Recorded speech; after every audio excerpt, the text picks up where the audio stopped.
আয়েশা রাদিয়াল্লাহু তাআলা আনহা قالت আয়েশা রাদিয়াল্লাহু তাআলা আনহা বর্ণিত তিনি বলেন قال রাসূলুল্লাহ সাল্লাল্লাহু আলাইহি ওয়াসাল্লাম আল্লাহ রাসূল সাল্লাল্লাহু আলাইহি ওয়াসাল্লাম ইরশাদ করেছেন সিত্তুম লানাহুম আল্লাহ তাআলা 6 শ্রেণীর লোকদের প্রতি লানত দেয় লানাহুমুল্লাহু ওয়া কুল্লি নাবিয়্যিন কানা আল্লাহ তাআলা নিজে লানত দেয় সকল নবী তাদের প্রতি লানত তথা অভিশাপ দেয় যে ব্যক্তির প্রতি আল্লাহ তাআলা লানত দেয় সকল নবীরা লানত দেয় সে কোথায় যাবে জান্নাতে না জাহান্নামে সকল নবীরা আদম আলাইহিস সালাম থেকে শুরু করিয়া মুহাম্মদ সাল্লাল্লাহু আলাইহি ওয়াসাল্লাম পর্যন্ত যত নবী আসছে পৃথিবীর বুকে সকল নবীরা লানত দেয় আল্লাহ তাআলা লানত দেয় তার জায়গাটা কোথায় জাহান্নাম এটা বলার বাকি রাখে না এক নম্বর তার দোষ হলো যাইদু ফি কিতাবিল্লাহ আল্লাহর কিতাবে বৃদ্ধি করে আল্লাহ কোরআনে যেই কথা না বলছে আল্লাহ তাআলা যেই বিধান না বলছে আল্লাহ যেটা হারাম করছে সেটা হালাল হিসাবে চালায়া দেন এটা কোরআনে আছে এটা কোরআনে মূর্তি যেন ভাস্কর্য বানানো যাবে এমন আলেমে বাংলাদেশে আছে জান্নাতে পাঠায় দেবেন আলেমে বাংলাদেশে আছে আল্লাহর কিতাবকে বৃদ্ধি করে যারা কিতাবে যেটা নাই সেটা রটায় সেটা রচনা করে এটা করতো বনি ইসরাঈলরা ওয়ালা তাশতারু বিআয়াতি সামানান কলিলা আল্লাহ বলে আমার আয়াতে সামান্য দুনিয়ার কিছু সামান্য চাকচিক্যের বিনিময়ে টাকা পয়সার বিনিময়ে ধন দৌলতের বিনিময়ে সম্মানের বিনিময়ে ক্ষমতার বিনিময়ে আমার এই আয়াতকে তোমরা বিক্রি করিয়া খাইও না বাংলাদেশে অনেক এর আলেম আছে এবং গায়রে আলেম আছে যারা আল্লাহর আয়াতকে বিক্রি করিয়া খায় কিনা এক নম্বরে তারা যাইবো তাদের প্রতি আল্লাহ রাসূল লানত দিয়েছে আল্লাহ তাআলা লানত দিয়েছে সকল নবীরা লানত দিয়েছে দুই নাম্বার ওয়াল মুকাজ্জিবু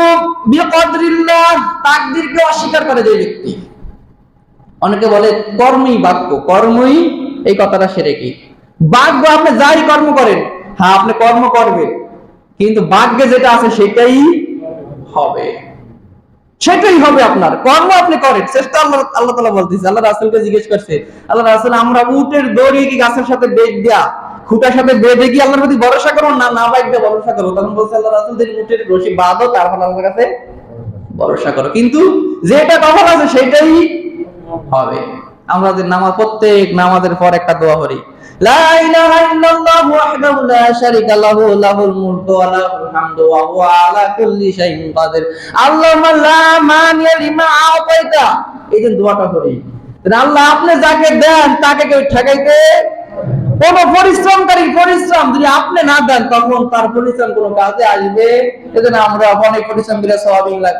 বলছি না বাদাম লাগাইছে যদি আল্লাহ তাআলা সব ধ্বংস করে দেয় পরিশ্রম কোনো কাজে আসবে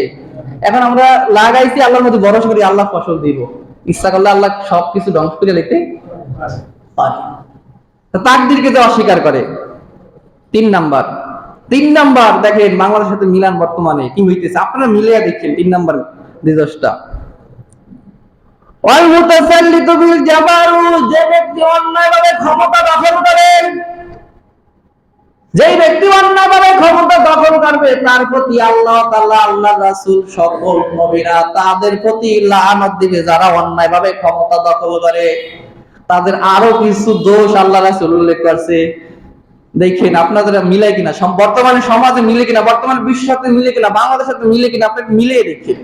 কোন দল করে এটা আমি বলতেছি না কারা করে আপনারা মিলে দেখেন তাদের কি দোষ এই অন্যায়ভাবে ক্ষমতা দখল করে তারপর তাদের আরো কিছু দোষ আছে আল্লাহ রাসূল বলতেছে লি'ইজ্জা বিযালিকা মান যাল্লাল্লাহ যাকে আল্লাহ তাআলা সম্মান দেন না চোর বাটপার সিটার মানুষের সম্পদ আত্মসাৎকারী যাদেরকে মানুষ দেখতে পারে না যাদের সমাজে কোনো দাম নাই যাদেরকে আল্লাহ তাআলা সম্মান দেয় না এই মানুষকে এই নেতারা সম্মানের আসনে বসায় কিনা বসায় না ওই মানুষকে সম্মানের আসনে বসে আল্লাহ রাসূল বলতেছে লি'ইজ্জা সম্মান দেয় বিযালিকা এমন ব্যক্তিকে মান যাল্লাল্লাহ যাকে আল্লাহ সম্মান দেয় না যাকে আল্লাহ তাআলা দেখতেই পারে না যে চোর বাটপার সিটার জিনাখোর মদখোর তাকে সম্মানের আসনে বসায় সে সমাজে বক্তব্য দেয় 8 পাস করছে 5 পাস করছে কিন্তু নেতা এখন কি তার সামনে একজন প্রাইমারি হেড টিচার আছে একজন মাধ্যমিক প্রধান শিক্ষক কলেজের প্রিন্সিপাল তার পাশে বসে রয়েছে তাদের কোনো দাম নাই দাম ওই 8 পাস আল্লাহ এরকম হয় কিনা হয় না? আল্লাহ আল্লাহ রাসূল বলতেছে ওই ব্যক্তিকে সম্মান দেয় যাকে আল্লাহ সম্মান দেয় না, যার কোনো সম্মান নাই। তারপর কি বলছে? ওয়ায়ুযিল্লা মান আযাল্লাল্লাহ, যাকে আল্লাহ তাআলা ইজ্জত দিয়েছে, আলেমদেরকে আল্লাহ তাআলা ইজ্জত দিয়েছে, নামাজীকে আল্লাহ তাআলা ইজ্জত দিয়েছে, যে আল্লাহর আনুগত্য করে তাকে আল্লাহ ইজ্জত দিয়েছে। কিন্তু ইজ্জতওয়ালা মানুষকে তারা অপমান করে, তাদেরকে সম্মান দেয় না। বর্তমানে বাংলাদেশে ইজ্জতওয়ালা মানুষরা জেলখানায় ভোগে।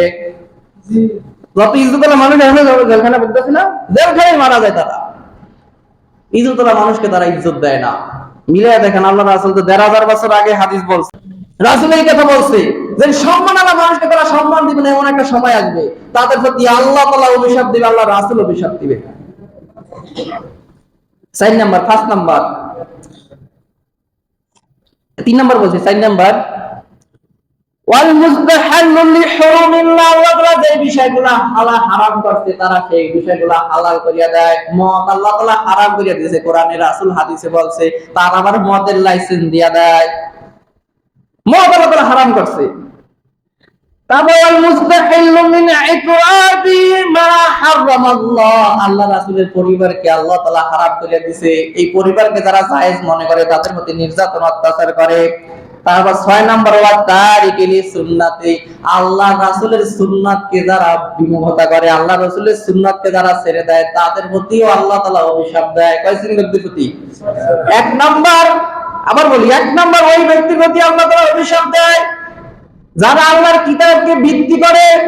কিতাবে যেটা নাই, যে মাসলা নাই, সেই মাসলা বানায় বলে নেতাকে খুশি করার জন্য, সরকারকে খুশি করার জন্য। ২ নম্বরে যারা তাকদীরকে অস্বীকার করে। ৩ নম্বরে যে অন্যায়ভাবে ক্ষমতা দখল করে, জনগণের ভোটে নির্বাচিত হয় না, জনগণের রায়ে নির্বাচিত না হয় না, হয় প্রশাসনের ক্ষমতায় আর নিজের দাপটে, দলের কর্মীদের দাপটে। আর সে সম্মানিত মানুষকে সম্মান দেয় না, যাকে আল্লাহ সম্মান দিয়েছে তাকে সম্মান দেয় না, যাকে আল্লাহ সম্মান না দিয়েছে তাকে সম্মান দেয়। ৪ নাম্বার হলো আল্লাহর হারাম কিছু বিষয়কে যারা হালাল মনে করে। ৫ নাম্বার রাসূলের পরিবারের প্রতি নির্যাতন করে, পরিবারকে যারা হালাল মনে করে। ৬ নাম্বার হলো যারা সুন্নতকে ছেড়ে দেয়। এই ৬ শ্রেণীর লোকদের প্রতি আল্লাহ তাআলা, আল্লাহর রাসূল সহ সকল নবীরা লানত দেয়। যাদের প্রতি আল্লাহ এবং আল্লাহর রাসূল সহ সকল নবীরা লানত দেয়, তাদের ঠিকানা কোথায় বলে? জাহান্নাম। আর যদি নেতা ভালো হয়, সেই বাবুর আল্লাহ রাসূল বলে দিয়েছে, যদি নেতা ভালো হয়, জনগণের রায়ে নির্বাচিত হয়, সমাজে আদল ন্যায় পরায়ণ হয়, ন্যায়